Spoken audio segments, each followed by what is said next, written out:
There's an expectation in the West that once you're 18, you should move out of your parents' house as soon as possible. I don't know about you, but my story looked nothing like this, as it took me until 25 to move out, and here's why. We did it. We finally moved out. As a freedom-loving introvert, I've craved the idea of living alone since I was 16. But even more than that, I wanted to win. I had zero intentions of following the traditional path of going to school and getting a normal career job.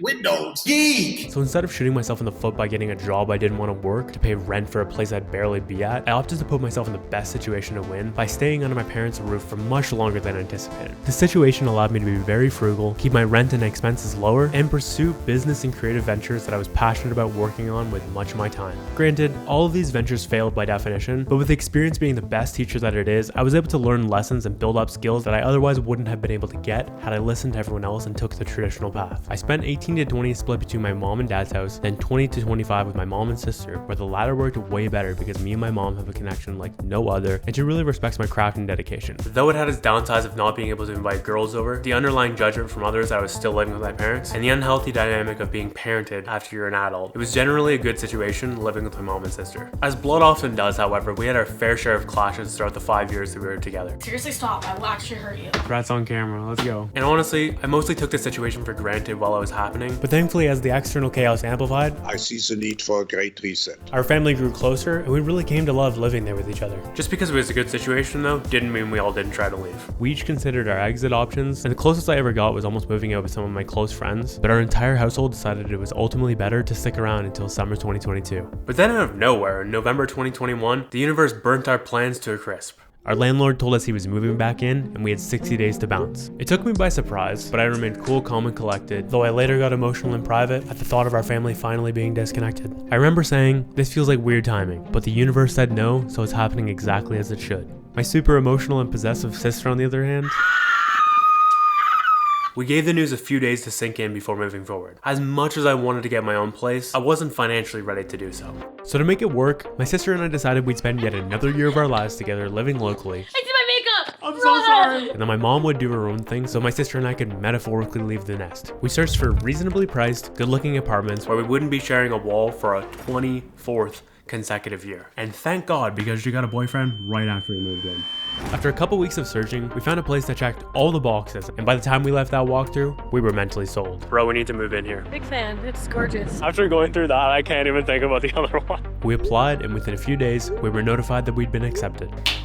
It was surreal to know this was happening, but also incredibly nerve-wracking because there was no going back. It was time to enter a new chapter. The next 45 days were chaotic and emotions were definitely high. I come bearing alcohol. That is the only way you can come pairing at this point. We are just rattled. Not happy! It's my fault. Yes, it is your fault. But mom was especially struggling as she was suffering the consequences of her former maximalist ways. Mom, get angry. We need a representation. No! For someone like me, however, who keeps minimal physical possessions, preparing for the move entailed more work on myself than the actual move. On one hand, it was important to step into the new version of myself and heal anything that was preventing that from occurring. But on the other, living with my mom and sister for the past 5 years had become so comfortable for me that I found myself subconsciously attached to the current living situation and the environment that surrounded me, so I had a lot to clear energetically. From saying goodbye to a situation that I'd grown so accustomed to selling furniture that we'd had since our childhood home. This is so weird. Where has our stuff gone? I was letting go of so much at once, and it was really strange for me to see physical remains of my past become just a memory. Or rather, a photo or video, because I definitely captured those just in case. I continued to work through anything that was coming up internally, and around a week before the move, I finally started packing. And if I'm being honest, I am not built for packing, cleaning, or anything related, so this entire thing was powered by a lot of wine. Bottoms up, bitches. And by the way, I don't recommend this. I thought I gave myself enough time considering the small amount that I needed to pack, but by the time the moving day came, I realized I'd underestimated my time, and I'd waited a couple hours too late because all the last minute tasks began to pile up. I was no longer able to lead and manage the move from the front as I previously had because I was still stuck in the weeds on my own stuff. I had accidentally fucked over myself and the others involved, and now was just the beginning of this chaos-filled day. Everything that could go wrong during this moving day seemed to. Oh, my foot! Don't you dare, Phil! But thank God we had a team of resilient, hard workers who made the most of the situation and had fun within the chaos. We ended up collectively having way too much stuff due to keepsakes and other items that we didn't anticipate, to the point where we literally had to upsize our storage unit before we left. But we somehow got 2 trucks loaded into the storage unit, unloaded most of it, raced back home, loaded everything up for the apartment, showed up to the building halfway into our 2-hour elevator slot, and got everything into the apartment only 10 minutes after our time slot concluded. We took a moment to celebrate that the chaos was over for now and enjoyed a couple beers. After a quick rest, the late night crew finished the remaining work at the storage unit and we wrapped up our day. We finished! I told you we had fun. We then returned back to our apartment for the first night and it was surreal but phenomenal.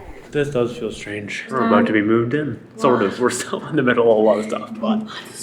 Being so high up, it felt like we were in a hotel, and looking out into the city lights felt like we were in an airplane. Also, my door sounded great. When he doesn't even have a bed for him, it's just his door. I could barely sleep that night, but I sat there in gratitude, journaling my thoughts, and then I eventually passed out for a few hours and woke up to the most beautiful sunrise. So sad. Unfortunately, this was not the end, but merely the beginning of a week's worth of painful work. We went back to Mom's house to help her with her portion of the move. Though I can't lie, I was absolutely useless because I was only on 3 hours sleep. What the heck? I was doing fine emotionally until we got a text from a neighbor that really got me in my feels. As I walked around the house one last time, I struggled to say goodbye to our last family home. Not only did this situation give us the gift of sharing a few more years together as a family, where we created memories I still cherish to this day, but it also served my evolution so strongly and deeply as I was reminded of all the milestones and accomplishments that occurred during my time here. I became addicted to working out, completed 75 hard, taught myself full stack web development, got started on freelance, became an energy work practitioner, began my current content creation journey, filmed and edited hundreds of videos, and so much more that laid the foundation for my journey. Hell, even the cat was struggling to leave this place as he was coming with us too. No more downstairs, nope. Put back in his hiding spot. We said our final goodbyes to our home. Love you. Love you. Where has the stoicism gone? Then we returned back to our new apartment and it was all good. As I kept telling myself, it's just a house, it's just a house. Just a house. I keep saying it's just a house. 6 years of memories. Say it, it's just a house. It's a home. And after all, it's not the place, but who you're with and what you're doing at that place that matters a whole lot more.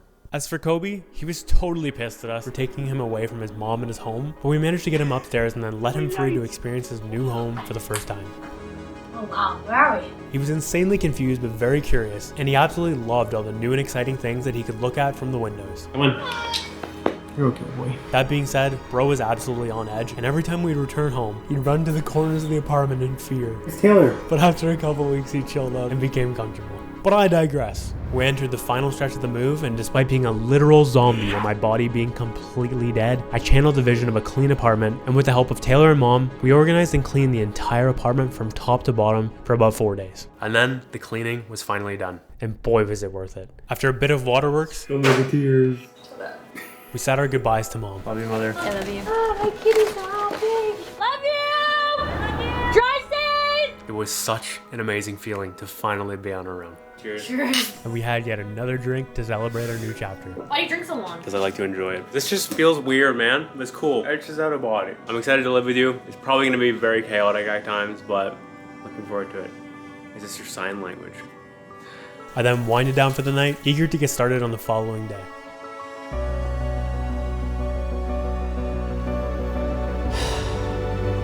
This is surreal, man. I've been looking out at this exact scenery in this exact location, sitting on the couch with my laptop. The only thing that was different is I didn't see Kat there, but I'm glad he's here anyways. I've been seeing this in my mind for months now, and to create something in the physical world that started up here is amazing. And then for my new location, I got back to work, also known as my happy place. Thank you so much to everyone who helped with this. Now, whether you move out right at 18 or you waited out longer like I did, I don't believe there are any wrong options here. While staying at home set me back in some ways, it put me insanely far ahead in other ways. Living at home, you can save money, be riskier with what you work on, allocate your resources way more flexibly, but you sacrifice development and your freedom. Moving out, your wallet will take a hit and you get less flexibility with what you invest your time, money, and energy on, but you get a lot more freedom in other ways and you get to grow up way faster because you have no choice but to adult. Not everyone can leave early, not everyone can stay late. There are many different variables and paths, all with different outcomes, and it's up to you to decide which one is best for you. That being said, there is a point of diminishing returns, so don't wait too long to the point where it stunts your development or is detrimental to your journey. Whenever you do decide to pull the trigger, moving out is an incredible experience. But don't rush this because of external pressure from the world. Do it when it's right for your journey, your evolution, and your long-term goals. Because whose life are you ultimately living? Yours or the world's?